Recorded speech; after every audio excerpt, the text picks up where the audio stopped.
Hi there, this is Universal Traveler. I've been doing a radio show weekly on a live radio station, Kootenai Co-op Radio, for 17 years, since 1999 that is. And I'm now going to YouTube for the show. So the show is called Universal Traveler, and I'm your Universal Travel Agent, Spectral Star Wizard.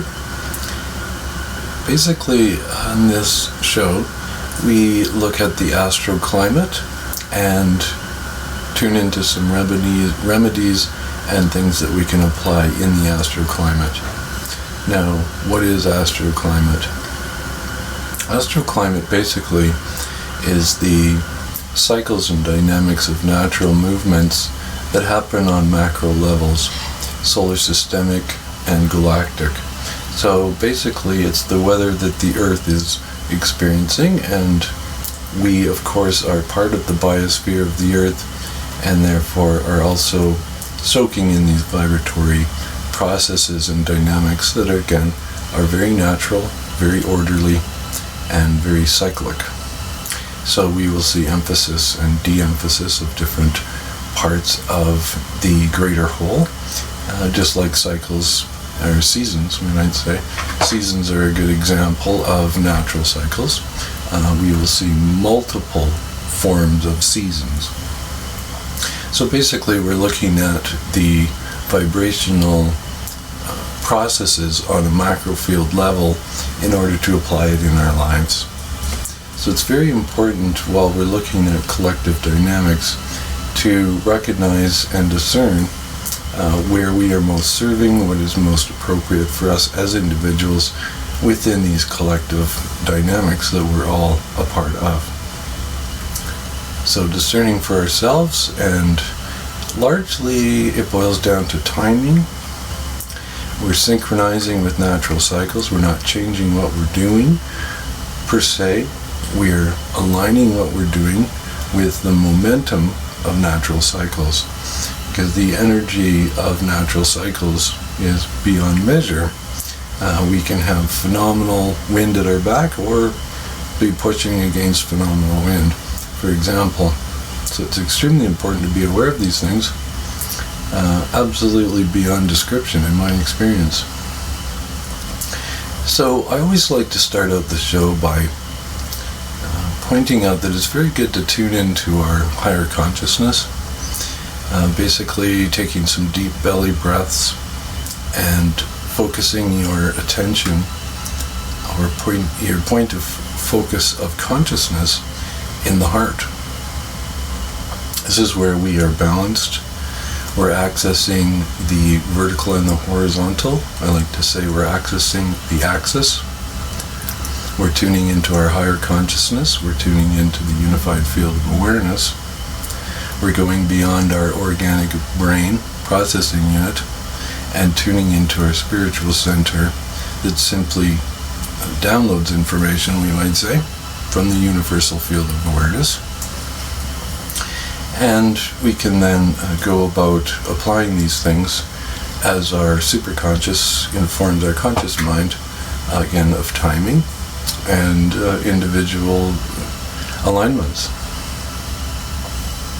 So being as tuned into our higher consciousness as possible is extremely important at all times, but certainly for comprehending the show. And it's very important also to recognize that if you ever feel like you don't understand something, it's okay. You're not expected to. A lot of things the superconscious understands, and the conscious mind will be informed of what it needs to know as these processes unfurl or unfold. So basically I like to start out by looking at the 9-dimensional synchronometry. This is where we're looking at galactic cycles and the kind of the overview of the solar systemic dynamics, which we'll look at after, which gives us more of the details of how these things are playing out uniquely at this time and on the Earth. So we're looking at galactic cycles, then we'll look at solar systemic, terrestrial, earthly experiences of those galactic cycles. Basically, the galactic cycles are pulses that the entire galaxy experiences, pulsed out from the center of our galaxy. They play out uniquely in the terrestrial area of each star or solar system, so we'll be looking at specifically hours after. The two main counts that we look at are the dream spell and the traditional count.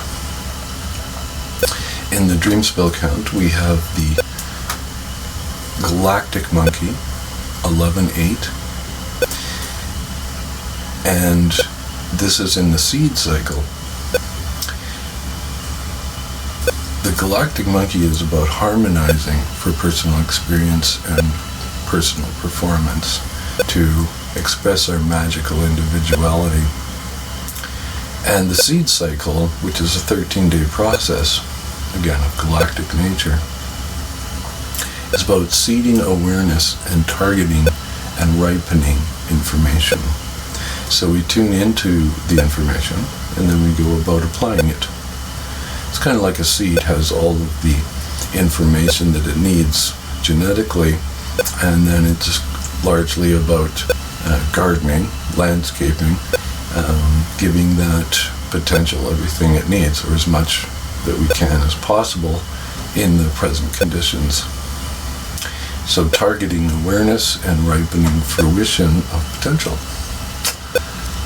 One of the most important wave cycles, by the way, Dr. Jose Arguelles said that he was a master of nine-dimensional synchronometry or galactic cosmology, otherwise commonly known as the Mayan calendar, and the cycles that it's about, which are galactic in nature.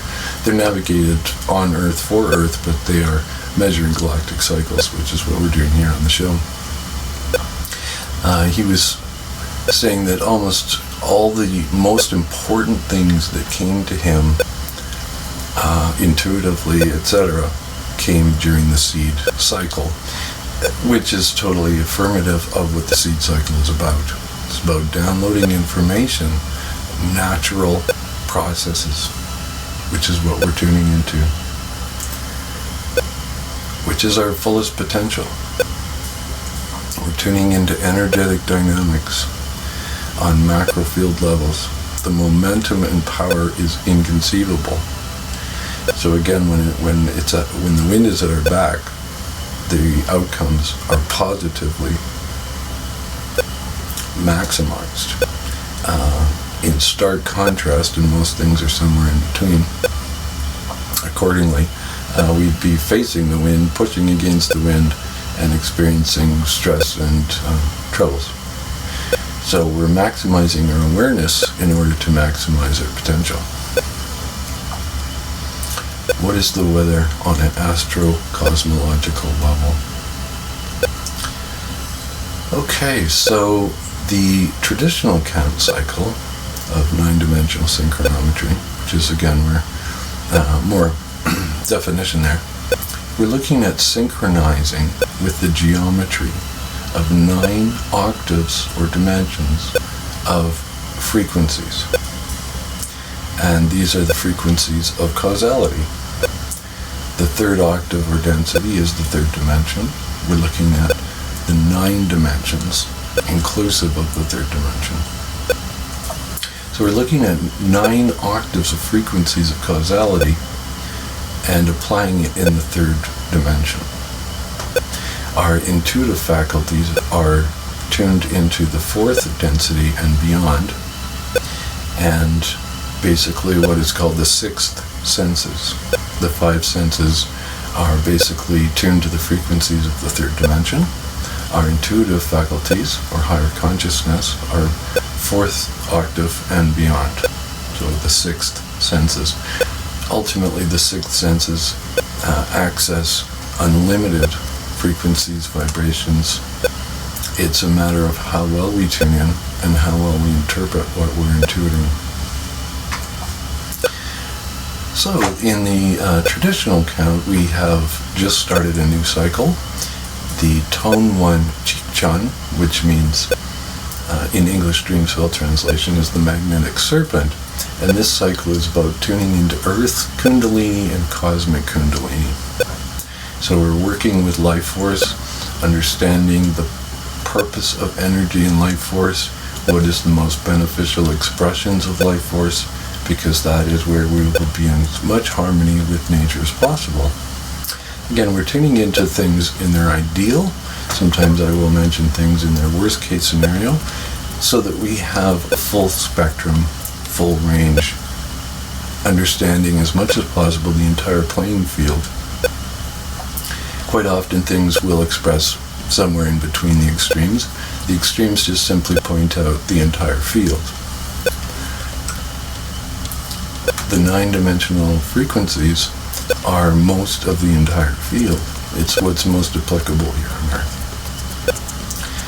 And again, what is the information beyond what we might immediately consciously understand is actually, it's very important for a lot of it that we don't think we understand it, because we could limit it. So it's very important to be very open-minded and allow your higher consciousness to process the information and again inform the conscious mind in time-space as events unfurl in order to apply it in practical ways. So tuning into life force and working with life force. Now we're going to look at the solar systemic astrology.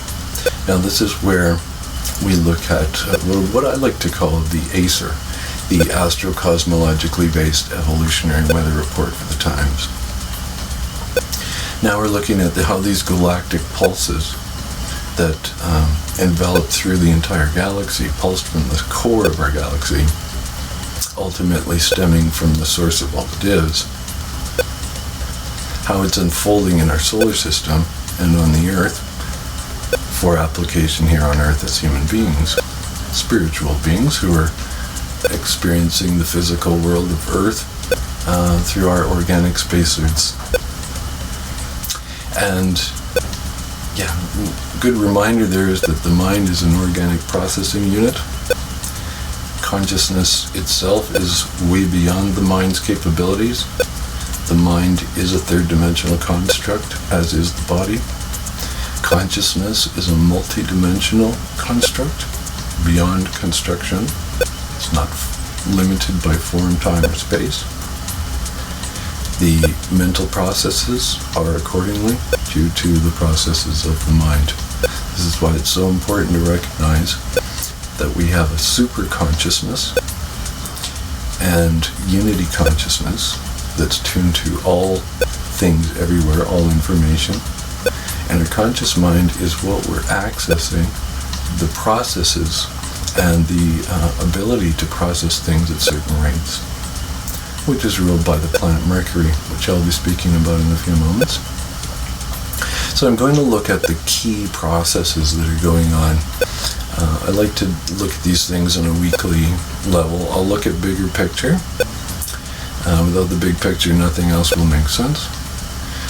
The shorter term weekly reports are about how it is unfolding now. What's the most appropriate things we can do now in the bigger picture. So we've had some pretty powerful dynamics, and that's exactly why this show has moved from radio, weekly radio, Astro-Climate Reports, etc., to YouTube. We just had a new moon, and in the late degrees of Libra. And it was only 4 minutes, 4 solar arc minutes, from exactly opposite to the planet Uranus, which is in Aries.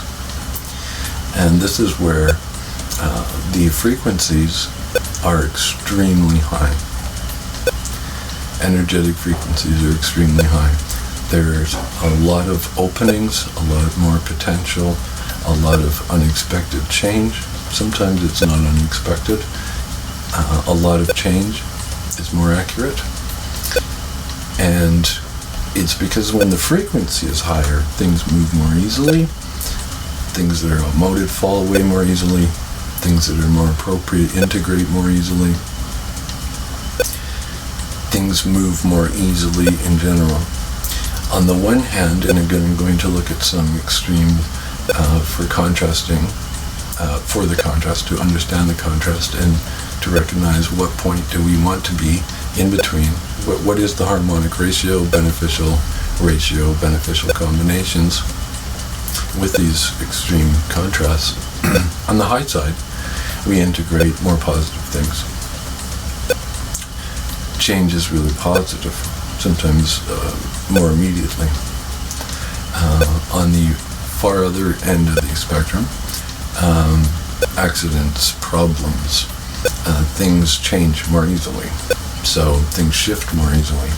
Sometimes that is something that is usually fairly predictable, becomes less predictable, and therefore an accident or something could happen. In natural cycles, everything that nature or natural dynamics are doing is for life to expand and grow, and it's always in a beneficial modality. The intent is to grow and expand and improve. That doesn't mean that everything always goes smoothly or nicely, but in the long run it does. And our interpretation of it can be extremely subjective. So it's very important to recognize that how things look at any particular time could be a short-term thing, or inaccurate. We haven't seen the actual outcome of what that dynamic is bringing. And this is all, these are all the dynamics of the Aquarius Uranus new moon. So the new moon is almost precisely opposite to the planet Uranus, which is ruled by Aquarius. Breakthroughs, quickenings, paradigm shifts.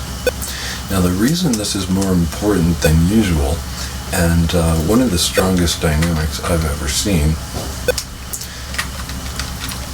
is largely we are in the cusp of the age of Aquarius, which is just over 2,000 years long. We just entered into the cusp, or the shift over, in the last couple of 100 years. It takes a very long time for these shifts to happen when the cycles are over 2,000 years long. Also, we're right on the cusp of the sun going into Scorpio at this time. I'm recording this on the 21st of October 2017, by the way. And we're looking at some of the main dynamics that happened last week and the dynamics that are coming this week. What is most appropriate and applicable and important ultimately. That new moon really is the topper, and that's why we're starting with that one. Uranus brings in those new seeds. They are new potentials. They're things that are ripe to start doing now.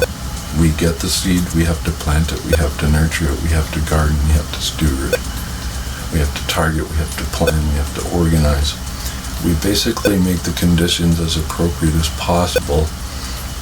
In the present conditions, we adjust the present conditions, and the present conditions accordingly are already adjusted naturally to suit these dynamics. So, big change, big events, a lot of big awakenings. Because Mercury and Jupiter are also aligned, they're in the same place in early Scorpio, and so close to the new moon, they're all considered conjunct or within 10 degrees of each other, right on the cusp of Libra and Scorpio. And again, the new moon being precisely opposite Uranus. Mercury and Jupiter are aligned just to the side of the sun and the new moon. So they're also opposite to Uranus, but not as precisely as the sun being opposite. 4 minutes of arc is a micro hair. We have 360 degrees, then we have 60 minutes in every degree. At 4 minutes is a micro hair of distance. It's I've never seen a closer new moon alignment with another planet ever. So we have extremely high frequency potential. Uranus and Aquarius rule electricity and advances, awakenings, quickenings. The age of Aquarius is the Great Quickening. Leo on the other side is the other Great Quickening. They are the ages of light, when frequencies are the highest in our galactic orbit. And solar system cycles.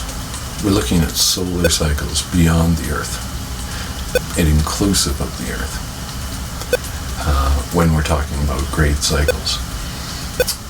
Most of what I'll be looking at is things from the Earth, but they're from the Earth in the sun cycles, in the sun's orbit, in the galactic processes. So big quickenings, big awakenings, big alignments, big shifts. What is outmoded becomes more obvious. What is more appropriate starts to come in. People will have epiphanies, realizations, sudden insights into better ways of doing things, and all the way through the spectrum to realizations of how destructive or problematic certain things are. The Me Too movement is happening now. It's an absolutely perfect example of massive awakenings into things that weren't seen or understood. We have Mercury aligned with Jupiter in Scorpio. Mercury is the dominant frequencies that rule the organic processing unit called the mind. How we communicate, how we process information, our understanding generally. Jupiter is the great expander, the guru, the wisdom, the center, the central planet of our solar system. The sun is the center, overall, the heart. Jupiter is the central planet of all the planets. So expansion, positivity, beneficial. I like to call Jupiter the Santa Claus of the solar system. Unlimited, omnipotential, and ultimately about expansion, overall well-being, generosity, abundance. So Mercury being aligned with Jupiter, we have a very, very beneficial and optimistic way of looking at things, more than usual, as the expansion of our awareness is into realms of unlimited potential, which ultimately is what energy is. It can be in a form that's fairly static or very moving or very stable, any point between, and then we can have energetic dynamics that are, well, usually somewhere in between. So information and awareness to expand our perception, and when we expand our perception, when we open our mind, we can see what we weren't seeing before. We can be more confident to go about applying things. And Scorpio as the great transformer. It is the energetic dynamic in the sphere, energetic holosphere, the inverted spherical mirror ball holographic universe, holospheric. That cycle or process of transformations. We go through initiations, starting with Aries, and we move through the cycle. Libra is halfway through the cycle. The mirror reflects cause and effect. The cause is the initiation, Aries. The reflection, the effect is Libra. And Scorpio is about purification and transformation. So it says what worked, what didn't work, all points in between, what stays and what goes. So purification, transformation, realignment, shedding our old skin for new skin. So a lot of things that were in our way or blocking or hampering or negative come to the surface to be removed. That's great. I like to call Scorpio the spiritual bleach. And that Mercury-Jupiter conjunction in early Scorpio shows the awakenings and information sharing of things that were hidden. Again, the Me Too movement really nails it. People all coming out. It's not that we haven't heard about these things, certainly, but what we have is a movement of people all stating, yes, me, so that we have a list of how many people, what kind of percentage of people, and basically awakenings into how deep it really goes. Certainly getting a lot deeper. I'm sure it goes deeper than anyone could ever imagine, unfortunately. But what is fortunate about this is that change comes with awakenings, with awareness, with acceptance. We can move through things more easily when we acknowledge it, we accept it. Then we can forgive or apologize and clear the energy. Then we can factor that with new potential.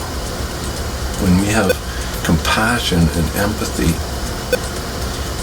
we can clear things completely. I like to call this formula, which I downloaded in a meditation about 20 years ago or so, 15 years ago. The 4 A's, which is a universal clearing formula. We acknowledge things. First step, acknowledge it. We accept it. We apologize and forgive accordingly, depending. And we factor it with compassion and empathy. And we clear the energy accordingly. Sometimes we need to do layers, run through the onion layers as they come up. We have more awareness, we have more acknowledgement, we have more acceptance, we have more things to be compassionate and have empathy with, and ultimately increase our skills of empathy and compassion and clear those dynamics. A lot of things that are very traumatic or deep-rooted can be stored cellularly. Sometimes people aren't even conscious of them. There are collective ones, there are personal ones, there are family ones, there are race ones, there are all kinds of different levels. We could have our own personal, only happen to us type things. So what we're doing with this work, and we're not just using the words are just describing the process that we're applying, which will actually clear us when done deeply enough on a cellular level and on a spiritual level. That means that we're transforming the vibration of causality. That's not just saying, oh, it's okay. It's actually transforming the energy on a super conscious level. When we just say something, or we only clear something mentally, for example, accordingly, we'll only clear it on that level. We might say that we think something, and we might apologize on a level of words, and really it's the feeling and the actual meaning and the spiritual depth that will actually cause the clearing. And that's where people say, or generally sense, if they're intuiting accurately enough, what we actually mean beyond the words.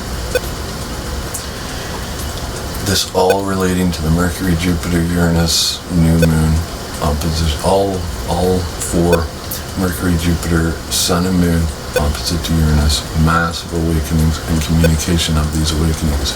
This basically boils down to a template of natural societal structures that is so much more serving than dysfunctional structures.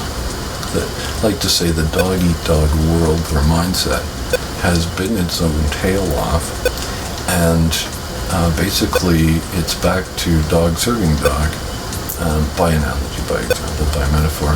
Certainly humans would be a more accurate term. But it's not just humans, it's how we interact with all animals, all trees, all plants, everything on the earth, part of the biosphere, beyond the biosphere. What we can do, as that can sound overwhelming, is what can we do right now? So starting with ourselves, transforming ourselves, and sharing that energy and information as we deem appropriate and are ready to. That's where the moon comes in. These are the dynamics of holding. So when we embody something long enough, it becomes sustainable. Habits can be broken. Most habits can be broken in 7 days. That's a quarter of a moon cycle. Moon rules those processes and those cycles of holding. When I spoke of cellular memory, that's part of the moon. So we can, keep it up for at least 7 days. Really, the whole moon cycle of 28 odd days is the greater process of total clearing, or total starting a totally new dynamic that will sustain itself. But the 7 days is key to kicking off that process. Okay, so this is the most important thing that's going on right now. On a longer term level, as I was mentioning, we're in the cusp of the age of Aquarius, which is the great quickening, which is the reunification, where people awaken to the inseparable unity of not just people, but the everything on the earth and beyond the earth, the entire universe, that the energy is everywhere and it's all inclusive, and we are it. And to recognize that everything we do doesn't just affect us or others, but how it affects others affects us too. So recognizing that what really serves us is to serve everyone else as much as possible. And I don't mean that in a slaving way. I mean, it's a good example is one of our best services is to do what we really love and what we're really passionate about. It's sustainable. We're going to do a great job of it. We won't call it work. It's what we are. It's where we really vibrate on a positive level. So that serves everybody. Now, we have to be careful with side effects or things that are harmful that we don't realize are harmful. Just about anything anybody does or anything that happens can have side effects that are less beneficial. And sometimes we have to accept those side effects. They're just part of life. And sometimes we need to recognize that, hey, avoid making those side effects any worse. Now this really nails the next part I was going to talk about. Pluto in Capricorn. Pluto in Capricorn is one of the clearest delineations of the entrance into the age of Aquarius that we're at right now. The exact center of the cusp is the end of 2012. As we all heard a lot about, people expected some huge event, and that huge event was energetic. The physical world moves in time-space. So we see the ripening of these instantaneous energetic switches. We see them occur or ripen like a flower, like a body, like a growing organism over time-space. And accordingly, free will is deeply involved. So the changes that are happening are far deeper than we might experience or think. So if we expected a massive, obvious physical world change on that at that time, that was really presumptuous. In fact, extremely naive. On an energetic level, of course we had a massive paradigm shift. So we need to look at the energy more than the events. Astrology was discovered, etc., and defined and affirmed and improved in accuracy by seeing the energetic effects on the physical world. That's what we might call our proof. So, but we can't base everything on the physical world. The physical world is a skin surface of multiple octaves of frequencies that are way beyond the third dimension or the physical world. So we see these energetic dynamics occur in the physical world, and they are mirrors and examples and parables. To me, it's like, by analogy or example, it's like a dream. You have a dream. These are symbols. This is information, finding symbols to express that information through. If we take it too literally, we can miss the greater picture of what it actually means, or what's useful and applicable, and what it's really about. Let's put it that way. With Pluto and Capricorn, we have the planet of transformation and upheaval and purification, ruled by Scorpio. In the sign of Capricorn, which rules greater structures, long-term structures, societal structures, personal structures, are bigger structures.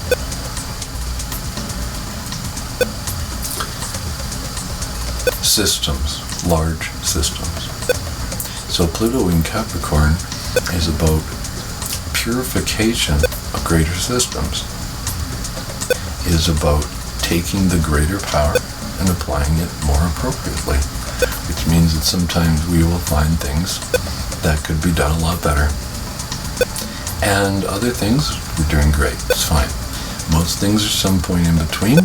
We just need to renovate, we need to tweak it, we need to adjust, and that's usually what we can do in each moment. We can adjust, very simply.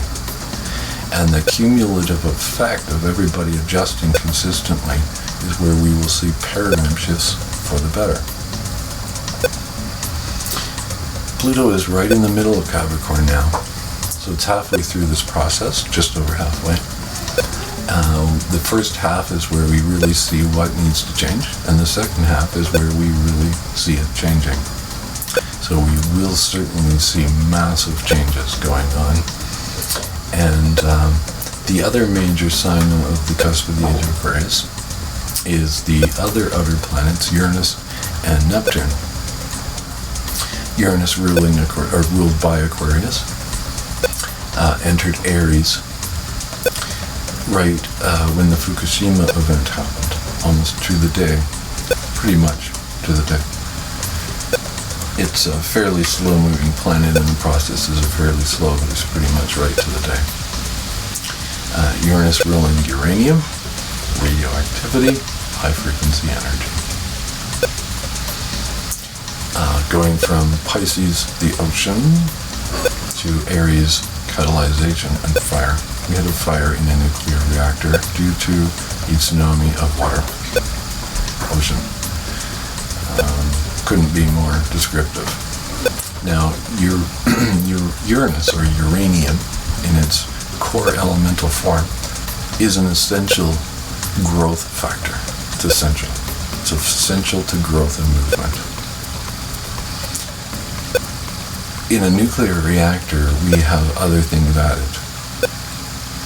We can have some not so healthy expressions of the same thing. Just like a human, they could do wonderful things or they could do terrible things. And usually it's somewhere in between, hopefully leaning to the positive.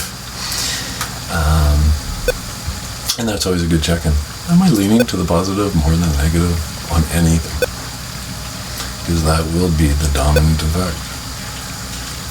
Just notice too, Uranus is 26 degrees, 26 minutes. Isn't that amazing? We're doing this right when Uranus hits 26. 26 is an extremely important number. Numbers are just qualities of frequencies of vibration. This is a core frequency of vibration. 13 times 2, 26. 26 times 2, 52. These are core root fundamental vibratory geometries, which is about harmonizing through growth, through transcendence, transcending the outmoded and integrating things that are more appropriate.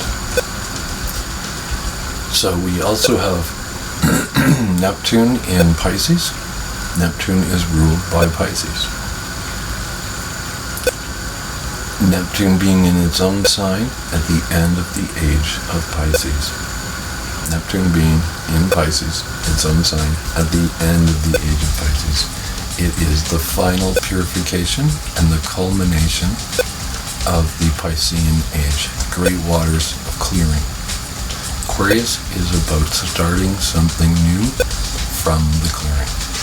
We're in the cusp, which is where the clearing is happening as the changes are happening. It's both. We have a foot in both worlds. We're still letting go, we're still awakening, we're definitely applying more appropriate things. By the way, the Age of Aquarius cusp started right when the Industrial Revolution happened, basically, where we started coming up with paradigm shifts of technological breakthroughs, which, when it first started, were very simple things. But it has advanced at an absolutely phenomenal rate, which, again, that's the physical world showing that we're in the cusp of the great quickening. Paradigm shifts, quantum leaps, extremely high rate growth. The frequency is higher, the energy is stronger, things move more easily.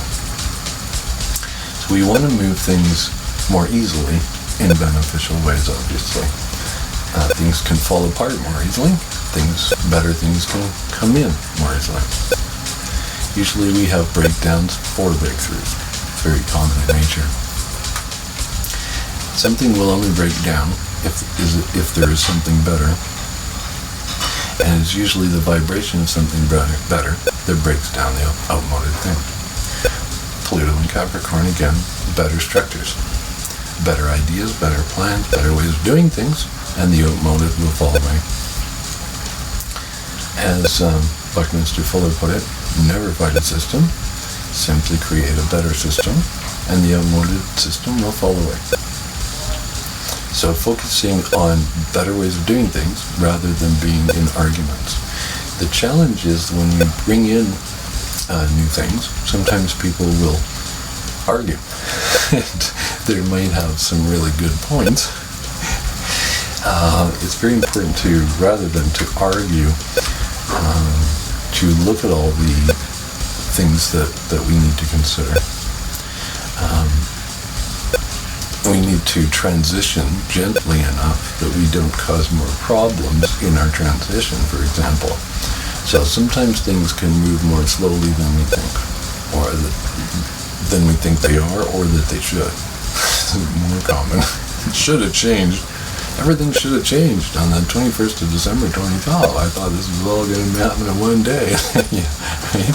It's like, energy did. Energy sure did. I saw a flash of white light that went a couple of minutes.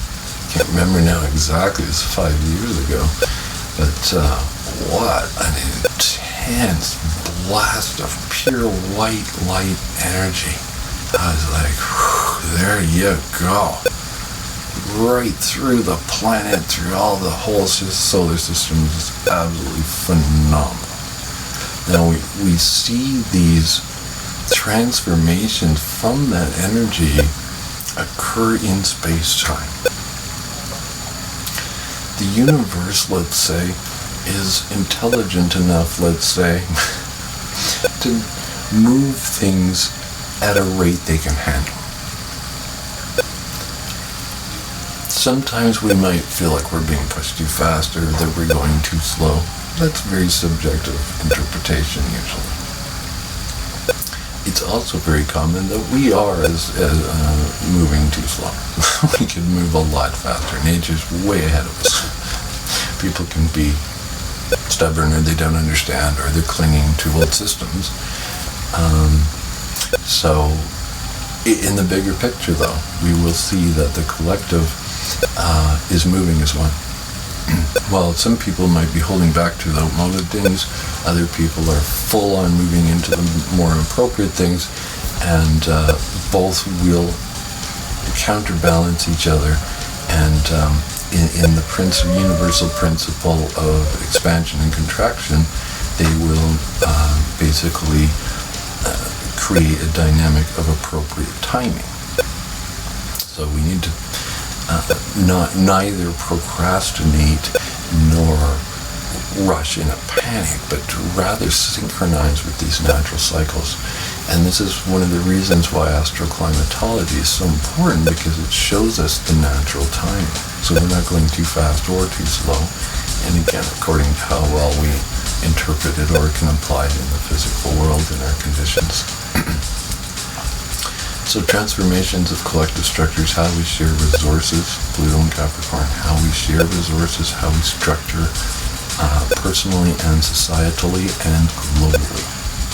So this is, again, very evident globally. We also have Saturn aligned with the center of our galaxy. It's just over 3 degrees from exactly aligned. The center of our galaxy is the heart of our galaxy. It is the most essential, just like the heart of the body. The blood flow is essential. The heart is essential. Not that anything isn't. But the heart is pumping the blood through the whole body. It's the center of our spirit. It's where our spirit is centered and emanating as a body. And it's our center of super consciousness. It's our spirit. Our spirit is unlimited and eternal. And it's expressing through a limited, finite physical body. So ultimately, the more we tune into that higher consciousness, that is, again, equated with not only the sun, which is the center of our solar system, but the center of our galaxy. So these are 3 different forms of heart centers. The heart center in our body, 4 centers now. The center of the earth, obviously an important one. The center of the solar system, the sun, the center of our galaxy, and of course the ultimate, the great central sun of all it is. And there are multiple more, without needing to label all of them. These are the most important ones to look at right now, or in our solar system, in our immediate vibrational environment. So the Saturn being aligned with the center of the galaxy. Now, Saturn is ruled by Capricorn, where Pluto is. Greater structures. Time processes, linear space-time processes. The natural order of beneficial unfolding. Let's put it that way. So, timing and appropriate application. Ideal, beneficial applications. That galactic pulse being disseminated, being distributed, Capricorn, Pluto, again, in appropriate ways. At the, not too much, not too little, not too fast, not too slow. It's a great quickening paradigm shifts. We need to be, the universe is being as gentle as possible with our organic forms and structures and physical world dynamics as possible, with such an incredibly powerfully transforming energy. So things are being transformed at the core root outward. So we have vibrational changes immediately, accordingly, and we have physical world expression changes in appropriate timing and processes, natural order. So structuring how we utilize greater energy, the center of the galaxy, Saturn aligned with the center of the galaxy. Appropriate distribution. Another great Buckminster Fuller quote. There is no problem with abundance. The problem is distribution. It's how we distribute, it's how we organize, it's basically organization is a really good word. When we recognize that each of us benefits the most by the whole being in as much harmony as possible, then we eliminate poverty. We eliminate imbalance, gross level imbalances. And it doesn't mean that everything is 50-50. That's a gross level example of balance. Harmonic ratios is where no one has too little and no one has way too much. And the only reason it would be too much is that other people have too little. Really, we're looking at a universe of unlimited potential. So, distribution. So all these things are coming up on really huge levels. We also have the north and the south node of the moon in the Leo-Aquarius axis now. It takes 2.5 years to go through each sign. The north node in Leo, I'm just looking at the chart by the way, it's probably obvious by now, you never know. North node is the culmination of energies of all the dynamics from the standpoint of the earth. The culmination of where the river is flowing. You take all of these influences and they culminate as one major flow. That would be the galactic pulse, by the way. And the north node, the direction that the river is flowing, is in Leo. The energy is coming from the exact opposite side, Aquarius.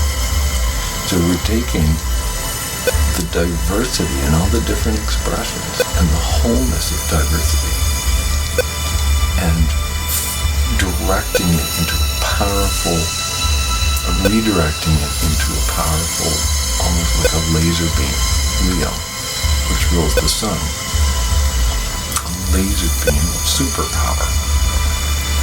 And it's from taking all of the parts and recognizing they're not a part, they're not apart. It's not one word, apart. There are many different forms and expressions that are not separate. They're not apart. They are all a part. So, the parts of the whole, which are inseparable. Tricky with the words there. So basically, it's about taking the whole spectrum of all our, for example, let's give an example in this case. Look at all the different talents in the world, all the different services in the world, all the different personality types in the world. Or look at all the different things in the eco-force. It's all essential. Some of them don't seem to agree or get along too well, but it's all essential, and this is what you get when you do everything. you get contrasts, you get challenges. Of course we do. There's always an equal opposite. So, recognize again, this is why we need to lean toward the beneficial all the time and not expect everything to go perfectly all the time. Or not to think, oh, life is horrible and suffering, nor to think that it's always nice and easy. Right? Rather, the harmonic balance of doing the best we can and accepting the knowledge and the challenges that we go through. When we're doing the best we can, not only are we going to have the best outcomes that we could have, but we also have little to no reason for regret. And that's again leaning on the ideal, but certainly let's aim for the ideal. The most possible potential we can be applying is shooting for the ideal. Expecting the ideal is a setup for letdown. So the last thing we want to do is lose hope, etc. So yeah, these are some of the more core longer-term dynamics that I've been talking about here. And I'm going more in depth with this because the longer term, since it's the first video, and ultimately these things are so triggered by this new moon, it's absolutely phenomenal. The reason being that the new moon was only 4 minutes of arc degrees from exactly opposite to the planet Uranus. We also at this time have Mars right at the end of Virgo and 10 degrees from Venus in Libra. Venus is ruled by Libra and Taurus. Mars is ruled by Aries, where Uranus is. Mars in Virgo is a healing catalyst. It motivates us to heal things, basically by triggering awareness of a problem. That is, if there is a problem, it'll come up. And the healthy side of Virgo will then do something beneficial about it. When it goes into Libra, that is where we reflect our new order. So we make it more sustainable. It's not just a new thing we're trying. Virgo also rules the healing crisis. Sometimes we start doing something better, and the clearing process we feel more sick. That's just we're in the clearing process. It's like trying to clear your liver too fast could be actually lethal. We have to do that in a safe, appropriate process and rate. Same thing. So the Virgo into Libra, this is where we go from the healing crisis. We have the awakening, we have the application, we have the process, we have the healing crisis, and then Libra is more about the where we start to see it reflect. We do start feeling better. More dominantly, we're feeling better. Also, we have Venus in its own sign of Libra, as I mentioned. It's also ruled by Taurus. The Venus in Libra is about recognizing that natural dynamics are beautiful. Sacred geometry is natural dynamics. It's beautiful. And nature is constantly creating more beautiful things. And again, you always have to, it's very important to recognize that not only is beauty in the eye of the beholder, but also not seeing beauty is in the eye of the beholder. It's in the interpretation and perception. But natural dynamics are always about thriving, growing, expanding, and it is beautiful. When something is in harmony, we find it beautiful. Why? Because it's in harmony. The spirit knows that's in harmony. It's beautiful. And we have a beautiful object or a beautiful person. Maybe they're not very beautiful spiritually. So then we say, well, that's funny. If it's a really beautiful person, why aren't they reflecting that on the inside? Well, sometimes, a lot of problems can come, let's just say, downsides. So, for instance, a beautiful flower. People want to pick the beautiful flower. They want to take it home. Try not to pick too many flowers or they won't be in. Try not to squeeze it and strangle it. Right? So, it's appropriate interaction with beautiful things. What really matters here the most is tuning into nature being about beauty, about beautifying. It's more accurate. Making it more beautiful over time. And reharmonizing when disharmony happens. So yeah, we're looking at a very big process here of tuning into what is more serving personally and collectively and making the adjustments that are required. With Pluto and Capricorn just having passed halfway through Capricorn, again, going from pointing out, discovering what's not working, pointing out some better things, to actually leaning on the side of applying better things. The why and the do. So, really turning into what people might say, oh, that's a utopian vision. Not what I'm saying, but something, right? Harmony, we can have harmony in the world. Oh, that's a utopian vision. No. It's a transformation. It's a natural state of being. Harmony is a natural state of being. Like an ego first. It's in harmony. There isn't a whole bunch of free will or poor conditioning or belief systems or negative imbalances from free will going on. It's working together intuitively. When people work together more intuitively, they're not so much in their mind or what they're programmed to believe or how they're programmed to act or what they believe, etc. The focuses that are having the momentum to be somewhat stable. Those dysfunctional things are becoming less and less stable. The high frequency harmonizing energies from the galactic center coming through directly through Saturn, because Saturn's right between the solar system and the Earth and the center of our galaxy, ultimately is really focusing that energy.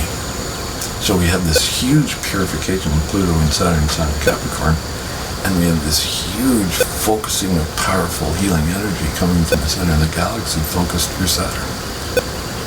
So it's about recognizing what's dysfunctional and outmoded, what works better, and finding ways to transform, to disintegrate the outmoded, the dysfunctional, and to integrate what is more serving.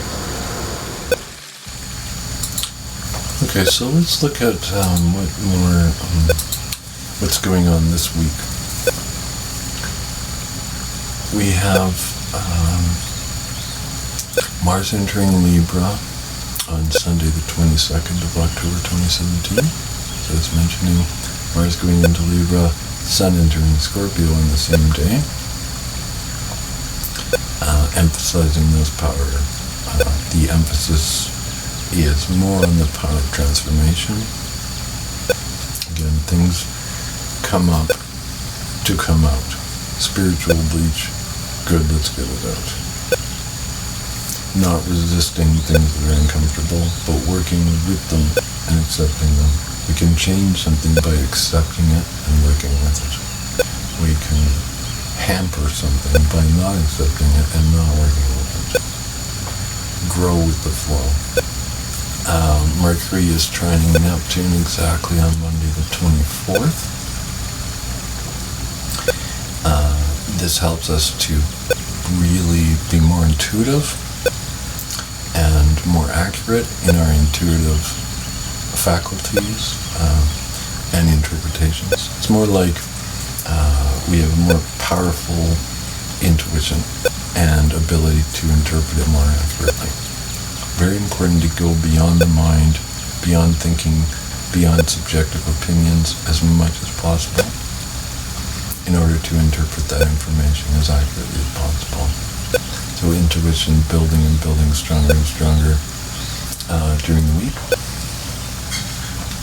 Then we have the Sun aligning with Jupiter on Thursday the 26th, and the Moon will be aligning with Pluto and Capricorn at the same time and squaring Uranus, all on the same day. So again, this Sun-Jupiter conjunction in Scorpio will really enhance the positive aspects of transformation. Again, taking a really positive attitude. Rather than saying, oh, there's a problem, let's say, oh, there's an ability to fix it. When we become aware of something, we can fix it. If we're not aware of something, good luck with that one. Attitude. How much does attitude affect outcomes and experience? Probably almost unlimited. On the subjective levels, pretty much unlimited. Then we have Venus squaring Pluto on Friday the 27th. right when Mercury sextiles Pluto. So this really helps us to let go of holding to things that are making it harder to change. So we have more awareness of what to change, why to change it, and then we have more of the ability to let go of attachments to things that are inhibiting change for the better. And then we're moving into, after that, the next week will be Halloween on the 31st, Tuesday. The 31st is Halloween, where the veils are the thinnest. And that is very literal. We have a very high frequency vibration where we can see or access, and the five senses are more able to perceive higher frequencies. Hence the veils are thinner.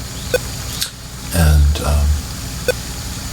seeing into higher frequencies is where we will accordingly perceive things that are less physical, not only vibrational causalities of things, but non-physical beings, etc.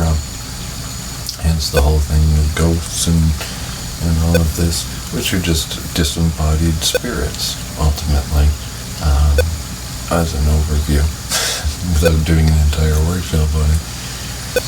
So yeah, this is also classically very informative and affirmative and informative of the whole dynamic we've been speaking of seeing into deeper levels in order to move into deeper levels. So whatever comes up for you personally or perhaps collectively. Sometimes what comes up collectively is something that we can it helps us to look at personally. Maybe we're not going to admit it so easily. What really matters is that we look into it at all. You know, sometimes we'll suggest something to somebody and they don't want to admit that there's something they could improve, but they certainly will look at it in their own way, in silence alone, according to how accurate it is. So it's quite often it's just I like to say just saying. Yeah, I'm not expecting you to do something or I'm not expecting something. I'm just saying. I'm sharing. I like to say it's just and sane for just saying. It'd be ridiculous not to say certain things. Sometimes it's non-comfortable. Sometimes people infer that we are demanding something from them. We're simply just sharing something. Kind of like being a teacher and expecting everyone to pass the test with flying colors. It'd be ridiculous. It'd be a ridiculous expectation, especially if you took it personally. Whoa. Just teach as good as you can. You know, leave it up to people to apply it. If you improve how you're teaching, great, but you can lead a horse to water, but you can't make them drink. Nature, however, over time, certainly is calling the shots. So the river leads to the ocean. No matter what we do, we're going to get there. We can go a lot more smoothly or not so smoothly at any point between, and that again is so largely why I've been volunteering to do these Astro-Climate Reports for 17 years, weekly, on the radio, live on the radio, and now on YouTube. Because it's so empowering, and it's so, it's not mainstream information. It's become way more mainstream ever since Uranus went into Aquarius, Uranus ruled by Aquarius, and Aquarius ruled astrology. All these things became infinitely more common knowledge, but since it wasn't, and still to the degrees that it isn't common knowledge, that's why I was so called to volunteer to share as much as I can. We're in this together because we are in this together. So, doing my part as much as I can. We're at the end of the episode. If you'd like to get a personal life flow path reading, you can contact me. This is where I'll give the contact in a moment. It's where we look at our own personal dynamics on multiple levels. Similar to the show, we looked at Astro-Climate on a collective level. We'll look at each of those things we looked at today on personal level.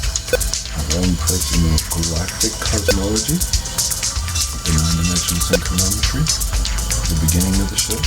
Then we'll look at our own personal astrology, which shows us the detailed examples, etc. And where we're at now in these greater processes, what the collective dynamics are. So what our personal present stance is, what our collective present stance is, which are inherent in each other, always unique for each person. Collective environment, personal dynamics in the cultural environment. And then we look at longer term things. So we can look at, ultimately, look at as much as I can. But it's always very important to focus on what is a major change in your life, or what's most important to you. So we can focus largely on that. We'll look at the big picture as much as we can, and then focus on present or long-term dynamics that are going on in the process of happening. So ultimately, we understand ourselves so much more on such higher levels, beyond the mind, beyond the condition, beyond the physical world conditions, in order to align our physical world conditions, our mind, our modalities, etc., with these greater dynamics, ultimately, again, the ocean, that the rivers lead to. So we can sail better, we can navigate better on the ocean. And there's no realm that we can't do this on. We can also can look at it on a very personal level, which is very important. We can specify though, and look at relationships. We can look at business. Usually we end up doing one of those things, but we can specify certain focuses according to certain conditions that perhaps somebody's in a major relationship change, perhaps they're in a major career change, or considering we're in some form of crossroads or major life change or transition, perhaps death in the family, etc., etc. So what's most dominantly important right now? So we'll look at the big picture and figure out why and how these things that happen and what's happening now fits into the big picture, so that we can take the wisest path.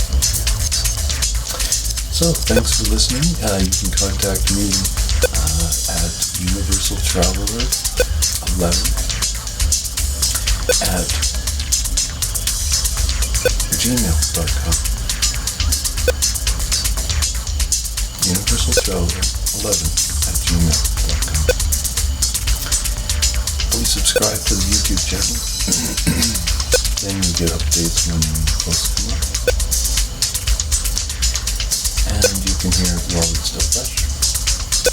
You have to keep checking in or anything like that. You'll be reminded if you select alerts by email. You'll be alerted by email when new posts come up. This is a very long. I don't plan to do really long ones very often, just when things are really important and there's a lot to talk about. But ideally, a lot of times things are very short. It's just something that's happening right now. Today I wanted to look really deep into the big picture, largely because the big picture is so emphasized right now. It's the perfect time to do that.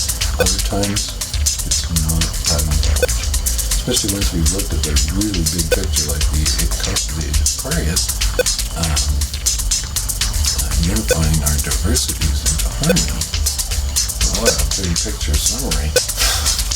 You put whatever you can, but it's obvious all over the place. So are the challenges, so are the resistances, but the collective awakening to move into unity is so obvious, it's ridiculous.